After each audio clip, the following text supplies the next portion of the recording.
Welcome to the Voice of Retail podcast. My name is Michael LeBlanc, and I am your host.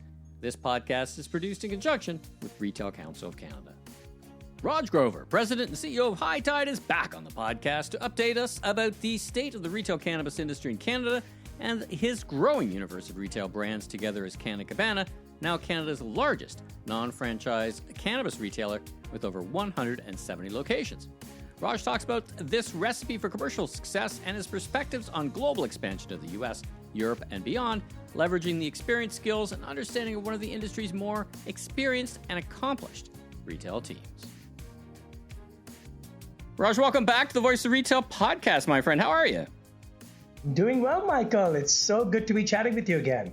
Well, it has been a minute since you've been on the podcast last. I was checking, it was 2022. A lot has happened since then in the fast-paced world that you live in. So thanks for making the time to join me today. Where am I finding you today? You in Calgary today? Yes. I'm in the office here in Calgary, where I always speak to you from. Fantastic. Do you have any water in the office? I hear water is a bit of an issue in Calgary these days. It is, but luckily I live on the edge of Calgary and Rocky View, so no issues for me there. But yes, our amazing city is going through a bit of a water issue right now, but we'll prevail. Of all the crazy things to happen, right? Just before Stampede. So anyway, good luck to everybody. Well, listen, like I said, you've been on the pod before, but it's been a minute, and maybe somebody might have missed that episode. So let's start out telling us about who you are and what you do for a living, and how did you get into the line of work that you're in? All right, let's do it. So hello, everyone. My name is Raj Grover, and I'm the founder and CEO at High Tide Inc. High Tide is a publicly traded retail-focused cannabis company. We are listed on the NASDAQ, Toronto Venture, and the Frankfurt Stock Exchanges under the ticker symbol HITI. Through our Cana Cabana brand, we are the largest non-franchise cannabis retailer in Canada and the second largest globally now by store count. Wow. We also own and operate 3 of the top 5 consumption accessory platforms in the world and 3 of the top tier online hemp-derived CBD brands, which 2 of them are based in the US and 1 in the UK. And then High Tide is also the highest revenue generating cannabis company in Canada, with our trailing 12 months revenue now exceeding $500 million. So super proud of that achievement. Wow. And, I've personally been in the retail and distribution space since the age of 22. And I started High Tide's predecessor, Smoker's Corner, back in 2009, that sold cutting edge consumption accessories, which are obviously a ancillary cannabis product. So that's kind of how I entered the retail cannabis industry. So let's unpack Cana Cabana for a bit. I mean, let's unpack the industry a bit. So first of all, how many stores, when you say you're the largest non-franchise, what are you up to, like 170 now? 173 to be precise, my friend. We opened one a couple days ago here in Calgary. Fantastic. And they are located across 5 Canadian provinces, which are Ontario, Manitoba, Saskatchewan, Alberta, and British Columbia. And you just opened one not too far from me in Mississauga. So once the city of Mississauga opened up, you came quite quickly. So that's great. Mississauga has become a hotspot for us. We waited a turn. It was a long time coming, but I've opened 5 beautiful locations, all organically in Mississauga. We have more action coming up on Mississauga or in Mississauga, so stay tuned. But, we're doing quite well in your city, Michael. Fantastic. And you just touched on something. Let's talk about that a little bit, organic versus acquisition growth, because you've the industry there's been a lot that has happened in the industry. And I think you've taken advantage, or you've been there to look at assets and bring them into the family. So give us a bit of history on your growth pattern. Like, do you think of it as percentage organic and percentage acquisition? And how do you and your partners think about that? Yeah, look, High Tide has always done a mix of both. So we build our store network with approximately 60% in greenfield growth in the number of stores, and 40% has been strategic and always accretive M&A. That is how we've always looked at M&A. It has to add value to the bottom line. M&A has to have a strategic rationale on why we're doing it, not just for the sake of doing it. Many of our competitor friends that are not around today, as you know, there's a ton of CCAA proceedings and bankruptcy protection proposals going in. We were smart enough to not chase any of these deals, Michael, and we did great justice to our business. And we carved ourselves a great retail model, not chasing any of these deals, but we've still done about 40% of all our stores have been acquired. So, a mix of both. And when they're acquired, you fold them into the Cana Cabana line. That's your public-facing brand? Yes? Yes, we have a single brand strategy. We're a discount. We operate through a discount club model, which I'd love to touch on a little bit more. But we only have one brand, and by the nature of these acquisitions, Meta was my biggest deal, where we added 30 odd stores to our portfolio, and then we've done tons of singles and doubles and tuck-in acquisitions, and they all have a different name and a different vibe. So we brought all of that into the Cana Cabana retail portfolio. So every location is now Cana Cabana. Now, very early on, I remember from our very early conversations, you were convinced based on your experience that the value play was going to be the long-term winning play versus the premium or experiential play. And that seems to have panned out that way. In much retail, there's kind of this spectrum between experience and efficiency and value and luxury. But it feels like this market is settled not entirely, but mostly on the value play. Is that a fair statement, or how do you think about that? Yeah, absolutely, Michael. I think we've done a great job in reading our customers, knowing what our customers want, and just by the sheer nature of having so many retail stores, we have some of the best cannabis retail data available to us. And we read that on very early in the innings about 3 years ago now. Actually, we did a pilot for 6 months prior to that. So about 3.5 years ago, where we got clear indication that 70% of the Canadian cannabis customer cares deeply or strictly about price. And, the challenge always was, okay, anybody can compete on price. Everybody discounts and drops their prices. Then what happens? What would happen to the market? And are we going to, collapse this market ourselves and be the victims of this approach? But we very much read the data correctly, and we made sure that we did not introduce only a value-focused model that revolved around price. Our strategy has always been an unbeatable selection at unbeatable prices, a membership-based model, where our members can touch and feel the value on every touch point in our stores. And they appreciate it very much. And, our discount club model that you may know, Michael, we've spoken before, that we launched in late 2021, is the first of its kind concept anywhere in cannabis, anywhere globally.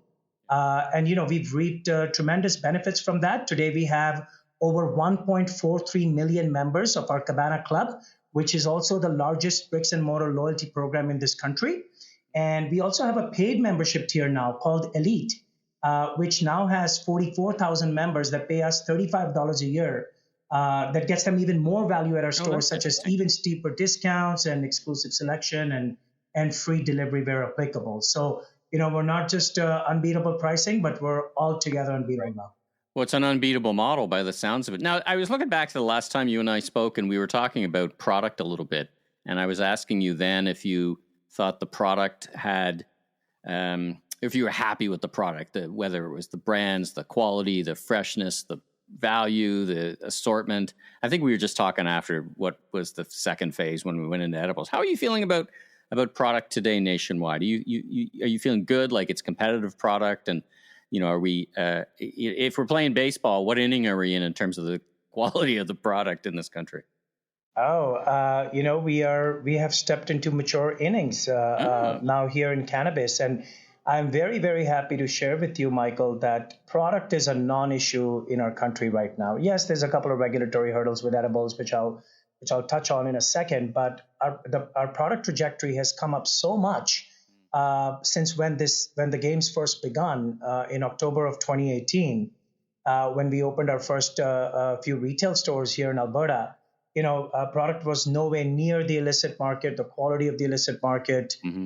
Everyone was new on the production side of things, and people were just trying to get their pricing right and quality right, and fast forward to today, 5.5 years later, we've come a long, long way. We have some of the best flower, some of the best drinkables, value add products like concentrates and hash and rosin. And we've really stepped up in terms of our product portfolio that we can, we can share or present to our consumers.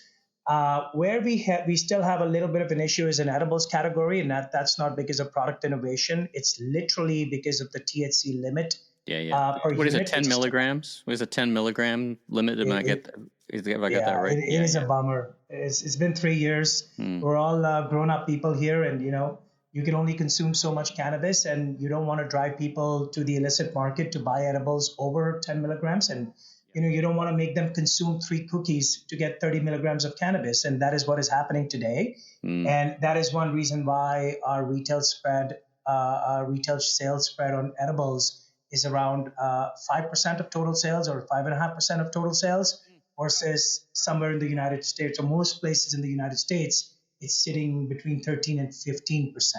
Right. And that's most of the edible sales, or a bigger chunk of the edible sales in Canada are still happening in the illicit channel. So that is more of a regulatory hurdle we're dealing with. But other than that, product portfolio has improved leaps and bounds. Well, that's good to hear. Now, you mentioned up the illegal market.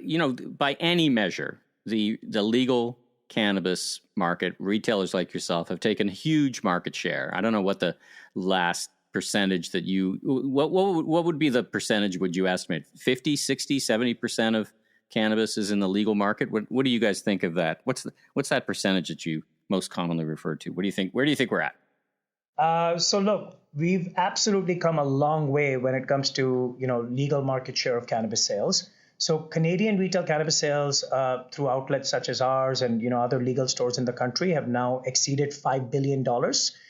There's still a ton of room to continue growing because, for example, Michael, illicit rates in Ontario are still over 40%, which is quite high. Alberta is around 20% now, which is amongst the lowest in the country. Quebec is over 50%. British Columbia is very, very high, over 30% in illicit rates. But the legal market is continuously evolving through more legal stores that are coming up and easing of government regulations. So it's definitely getting better, but I believe Canadian market can go to a good like 7 billion plus, close to $8 billion in the long term, maybe still 5 to 7 years out because some of these illicit players are tough and enforcement action is lacking in many of the provinces, or not up to the mark as what we would like as legal retailers. But that would also mean that there's roughly $2 to $3 billion that is still not in the legal fold that we will be, at some point, we will become the recipient of.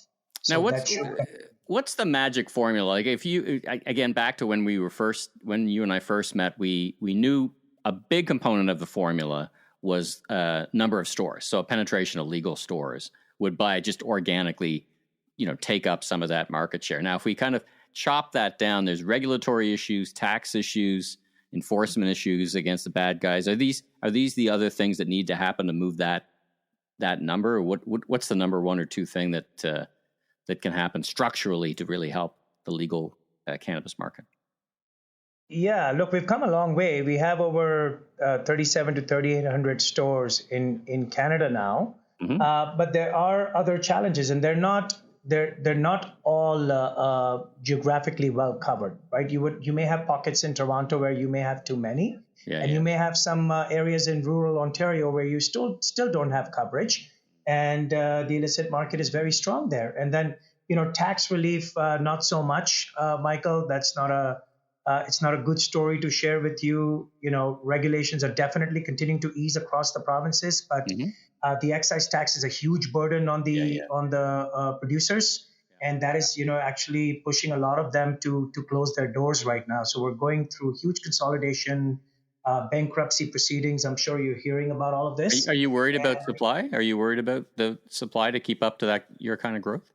No, that's the one thing I'm not worried about regardless. Like, there's just so much supply in Canada because of oversupply that was created.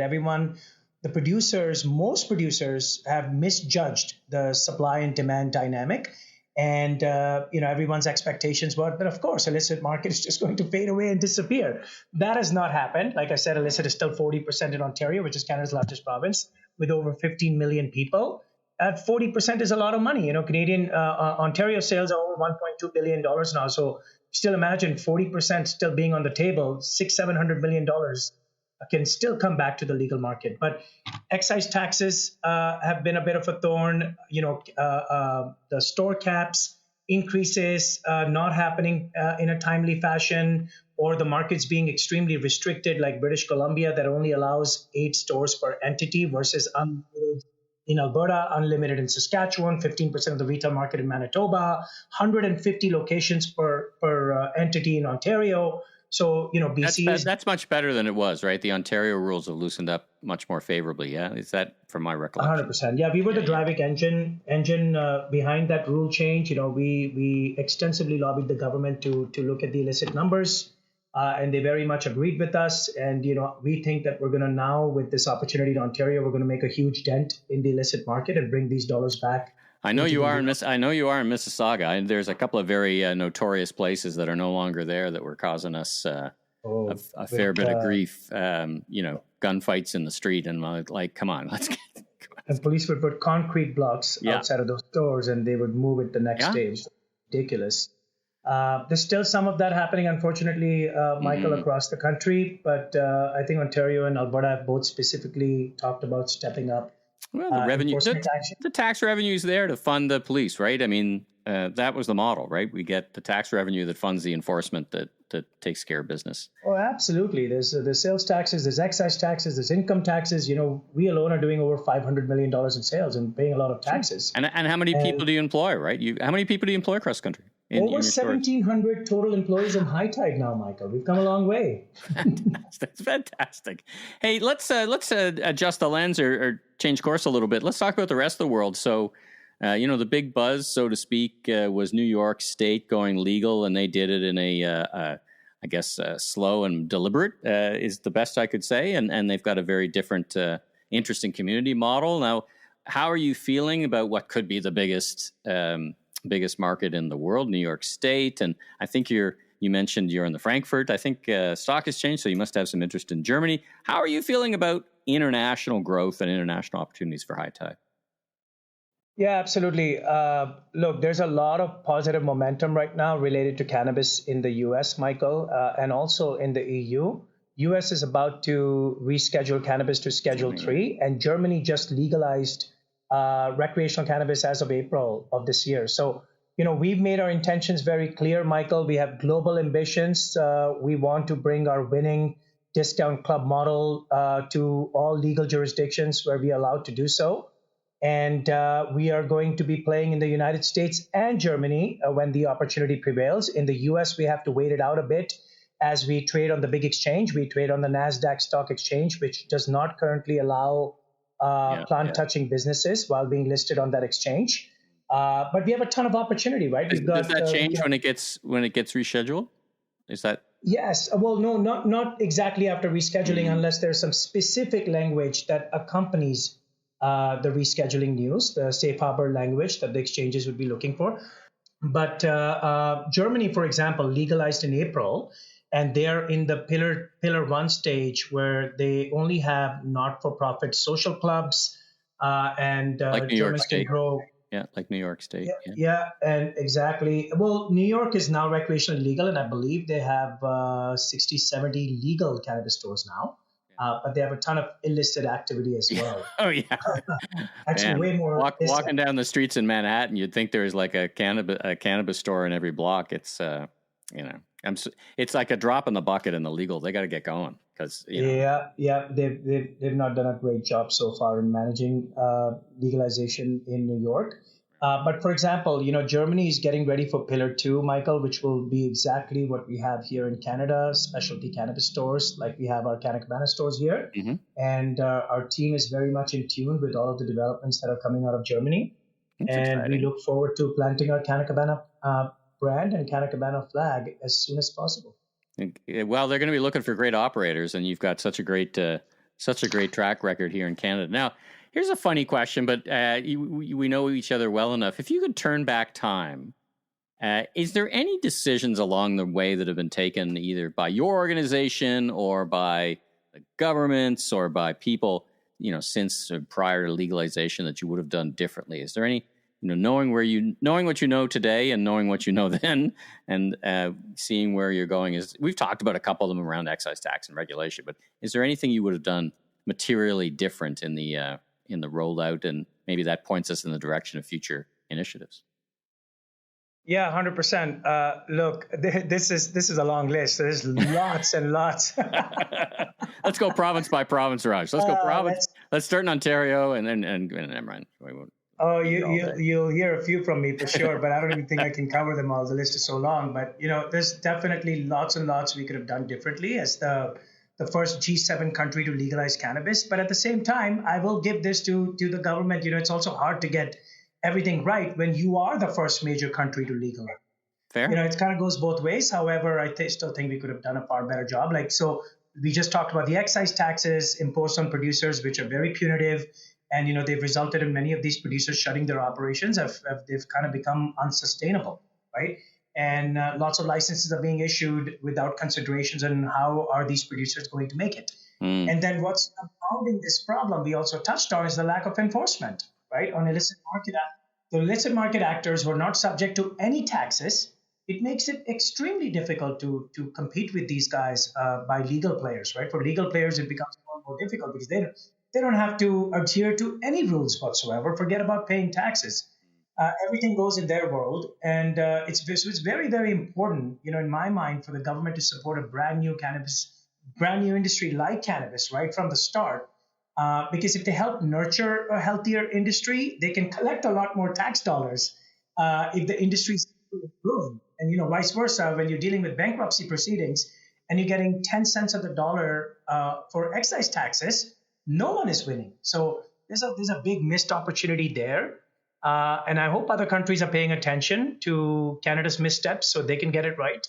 Health Canada is also imposing, like we just also discussed this, Michael, the 10 milligram edibles limit per unit is also hindering legal sales in that category. And I know that many, I think including RCC, was advocating in the review of the regulations that change. Is that still under consideration, or have they kind of said we're not budging on that? What's your perspective? What are you hearing from that review happened, and unfortunately they did not move on the 10 milligrams. If that review was covered by a few doctors on that panel that were appointed by the government, I think it should be subject matter experts. I think it should be business community, and it should be the medical community.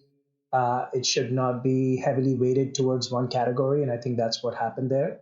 So we're going to have to wait our turn again, Michael, unfortunately, but these are just, these are silly things. You want people to buy pesticide-infested edibles in the illicit market versus you can sell concentrates for 80% THC. What's wrong with selling, 50 milligrams of edibles? It's a conversation I've had with regulators over and over again. It's like you're not regulating lawnmowers here where there's suddenly a black market for lawnmowers. Your competition doesn't play by the rules. So it's a very, very, very different context in which to regulate. But I don't know.